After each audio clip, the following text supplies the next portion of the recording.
नमस्कार, मैं सुनैना कश्यप और आप देख रहे हैं KH लाइव हिमाचल।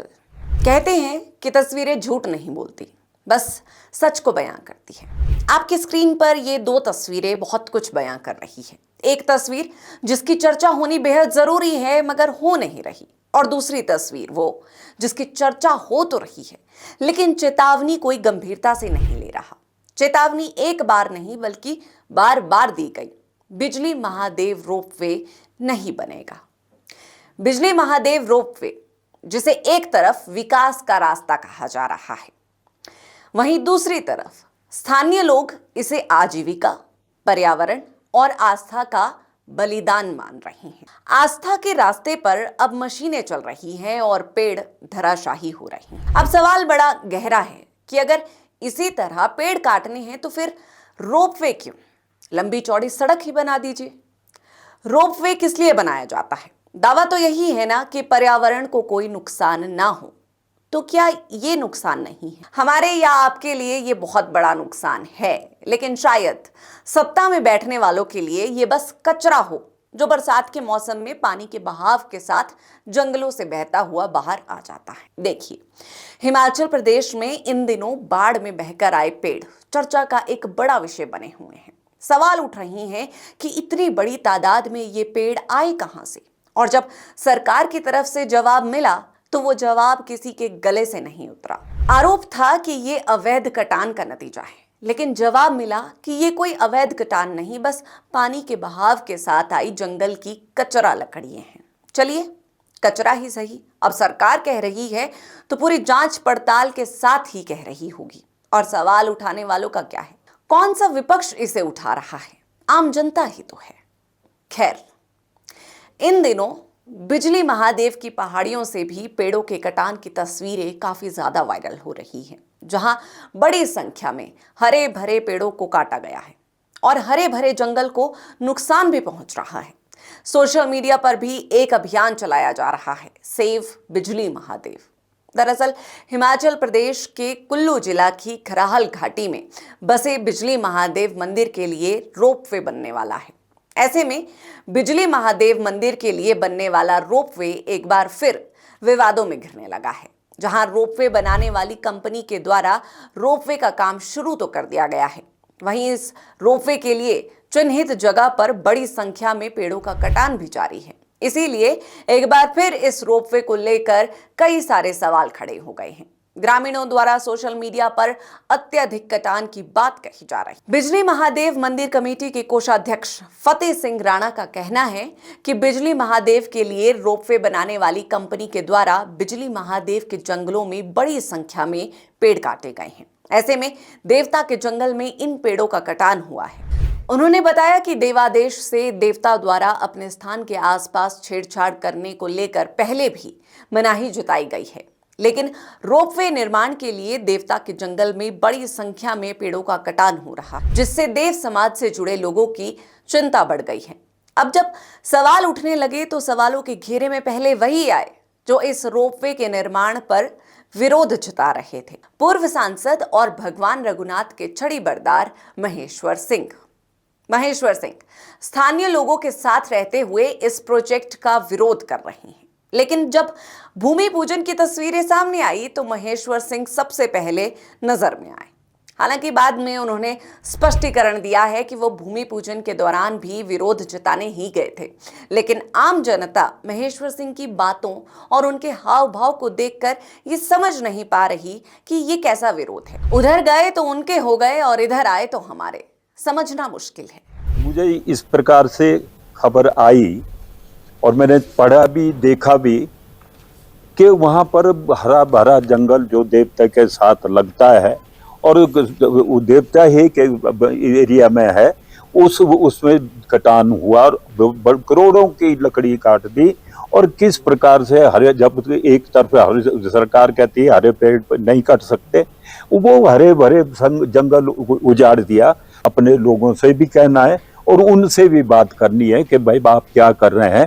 अभी तक तो देवता की बात पूरी अपने मानी नहीं है और हमारी कमेटी विरोध कर रही है।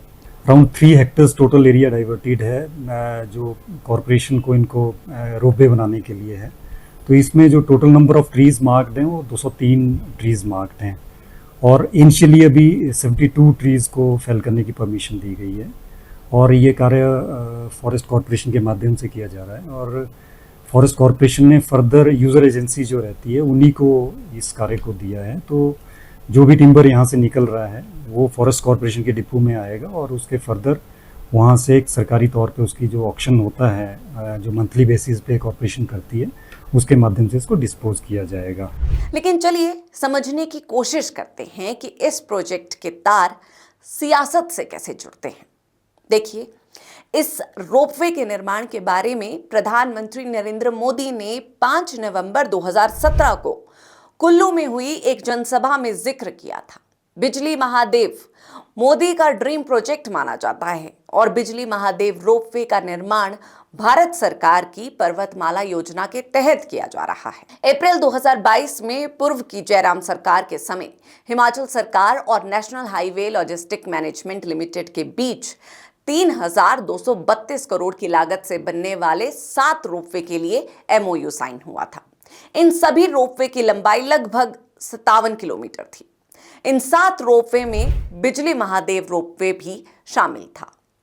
उस समय बिजली महादेव रोपवे के निर्माण की लागत करीब 200 करोड़ आंकी गई थी, जो अब 280 करोड़ से भी ज्यादा है। मार्च 2024 में केंद्रीय मंत्री नितिन गडकरी ने भी हमीरपुर से वर्चुअली इस रोपवे का शिलान्यास किया था। इस रोपवे को बनाने के लिए सरकार द्वारा कवायद तेज की गई। सत्ता बदली और हालात भी बदले। बीच में केंद्र सरकार और राज्य सरकार में मुनाफे का हिस्सा सही न होने के चलते ये प्रोजेक्ट ठंडे बस्ते में चला गया था। 11 अक्टूबर 2023 को कैबिनेट की बैठक में रोपवे को मंजूरी प्रदान नहीं की गई, लेकिन अब केंद्र और प्रदेश सरकार मुनाफा आधा करने पर राजी हो गई है। यानी केंद्र और प्रदेश की सरकार इस प्रोजेक्ट से मिलने वाले प्रॉफिट की 50-50 हकदार होगी। आपको बता दें कि इस बिजली महादेव रोपवे निर्माण की प्रक्रिया पूर्व भाजपा सरकार के समय में ही शुरू हो गई थी। पूर्व मुख्यमंत्री जयराम ठाकुर भी अपने हर मंच से बिजली महादेव ग्रुप में निर्माण की बात को कहते थे। वहीं मंच के माध्यम से इस रोपवे को प्रधानमंत्री नरेंद्र मोदी का ड्रीम प्रोजेक्ट कहा जाता था। ऐसे में कांग्रेस सरकार ने सत्ता में आने के बाद इस पर अब काम शुरू कर दिया है। अब प्रदेश की कांग्रेस सरकार भी इस प्रोजेक्ट पर राजी है। कारण 50-50 वाला प्रॉफिट। अब केंद्र में भाजपा की सरकार है, ऐसे में स्थानीय भाजपा के नेता इस प्रोजेक्ट का विरोध क्यों करेंगे? क्यों तो सवाल भी बाद में उठता है। सवाल है कि विरोध कैसे करेंगे?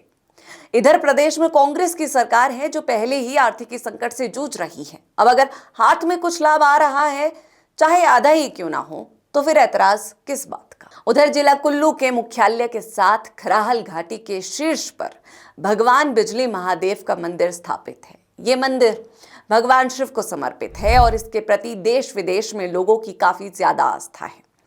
भगवान बिजली महादेव के दर्शनों के लिए फिलहाल सड़क के माध्यम से पहुंचा जा सकता है और सड़क से जंगल के रास्ते होते हुए मंदिर तक 2 किलोमीटर तक का सफर पैदल ही पूरा करना पड़ता है। सड़क तंग होने के चलते गर्मियों में यहाँ पर कई बार ट्रैफिक की समस्या भी हो जाती है। अब लोगों का तर्क है कि बिजली महादेव रोपवे के बन जाने से स्थानीय लोगों का रोजगार खत्म हो जाएगा। कुल्लू के वाया रामशिला होते हुए रास्ते में जिन लोगों की दुकानें, ढाबे, होटल, रेस्टोरेंट है, इन सभी का रोजगार चौपट हो जाएगा। इसके अलावा रोपवे के लिए पेड़ों का भी कटान किया जाएगा। इससे पर्यावरण पर प्रभाव पड़ेगा। रोपवे निर्माण के विरोध में ग्रामीणों ने कई बार प्रदर्शन भी किए, मगर हर बार ढाक के 3 पात। तमाम प्रदर्शन, तमाम विरोध अनसुना कर दिए जाते रहे। स्थानीय लोग कहते हैं कि वो देव समाज से जुड़े हुए हैं, ऐसे में उनके द्वारा भी देववाणी का सम्मान किया जाता है। देवता बिजली महादेव पहले भी देववाणी के जरिए अपने जंगल के इलाके, जिसे नंगी धार कहा जाता है, वहां पर लोगों के हस्तक्षेप को लेकर मनाही कर चुके हैं। लेकिन रोपवे निर्माण के लिए इन्हीं इलाकों में पेड़ों का कटान हो रहा है। उन्होंने बताया है कि देवता के मंदिर के आसपास के जंगल का इलाका भी नंगी धार में पड़ता है। जबकि जिया तक भी महादेव का ये क्षेत्र नंगी धार के अधीन ही आता है।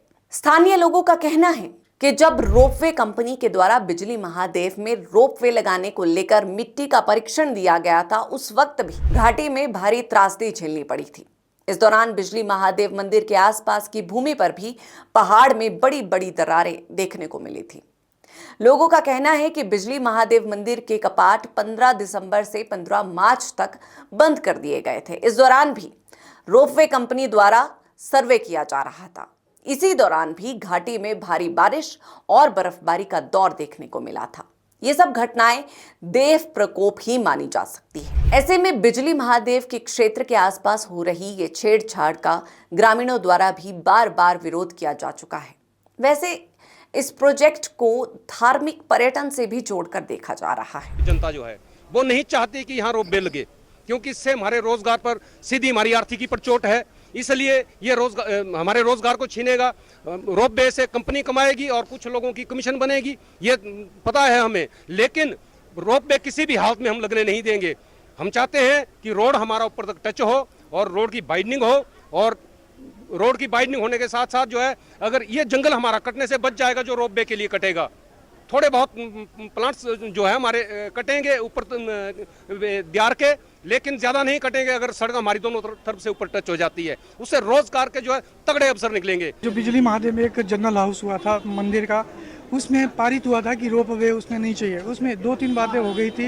एक तो देववाणी की बात भी आई थी। देववाणी में भी यही हुआ था कि भाई रोपवे नहीं चाहिए, क्योंकि वहाँ पर एक प्रोहिबिटेड एरिया देवते का, उस एरिया में देवता चाहता है कि किसी तरह की छेड़खानी ना हो। इसलिए देवता का भी यही रुख था, तो पब्लिक का तो क्लियर था, क्योंकि पब्लिक भी शायद इसमें रोजगार का कोई ऐसा कुछ नहीं हो रहा, क्योंकि ये तो टूरिज्म जो है वो हाईजैक हो रहा है, क्योंकि पीढ़ी से लगाने की योजना थी। इसलिए यहाँ की जनता ने निर्णय लिया कि रोपवे किसी भी शर्त में ना लगे, चाहे देववाणी के तरीके से ना लगे, चाहे वो खराल की जनता के हित की बात। देववाणी के माध्यम से घोषणा होती है कि रोपवे नहीं लगेगा, तो आप कैसे बोल सकते कि तुम फैसले करते? हमारा देवता है, हम फैसला करेंगे, आप फैसला नहीं करेंगे।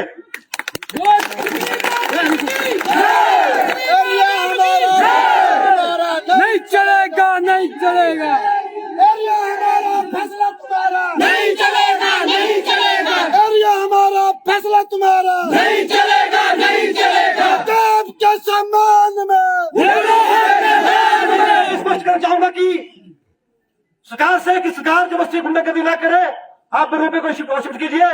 हमारे लिए आदेश हो चुका है हमारे हाईकोर्ट का, हमारी कमेटी का, जिसको हाईकोर्ट से मानते हैं जनरल हाउस का, और देववाणी से भी घोषणा हुई है। कोर्ट ने बोला कि रोपवे नहीं बनेगा तो रोपवे नहीं बनेगा। अगर हम जबरदस्ती की तो इसके परिणाम अच्छे नहीं होंगे। अब धार्मिक पर्यटन जरूरी है, लेकिन हिमाचल में देव आस्था की रक्षा शायद उससे भी ज्यादा जरूरी है। धार्मिक पर्यटन बढ़े, सुविधाएं आए, लोग दर्शन के लिए पहुंचे, ये किसी को आपत्ति नहीं। लेकिन धार्मिक पर्यटन की आड़ में अगर देवभूमि का विनाश हो तो ये सिर्फ परियोजना नहीं, पाप। अब चाहे इसे कोई आस्था का मामला कहे या पर्यावरण से छेड़छाड़ का परिणाम, लेकिन सच्चाई यही है कि हिमाचल हर साल इसी तरह का विनाश झेल रहा है। और जब तबाही आती है तो सरकार कहती है ये सब प्राकृतिक आपदा है। नहीं, ये प्राकृतिक नहीं, ये नीतिगत आपराधिक लापरवाही है। ये लालच की राजनीति है जो हरियाली को मुनाफे की मशीन में तब्दील कर रही है। विकास जरूरी है, लेकिन ऐसा नहीं जो भविष्य को निगल जाए। इसीलिए सरकार को जरूरत है कि बिजली महादेव रोपवे पर पुनर्विचार करे। बहरहाल आज की इस चर्चा में इतना ही। इस पूरी चर्चा पर आप सभी की क्या राय है, ये हमें कमेंट सेक्शन में जरूर बताएं।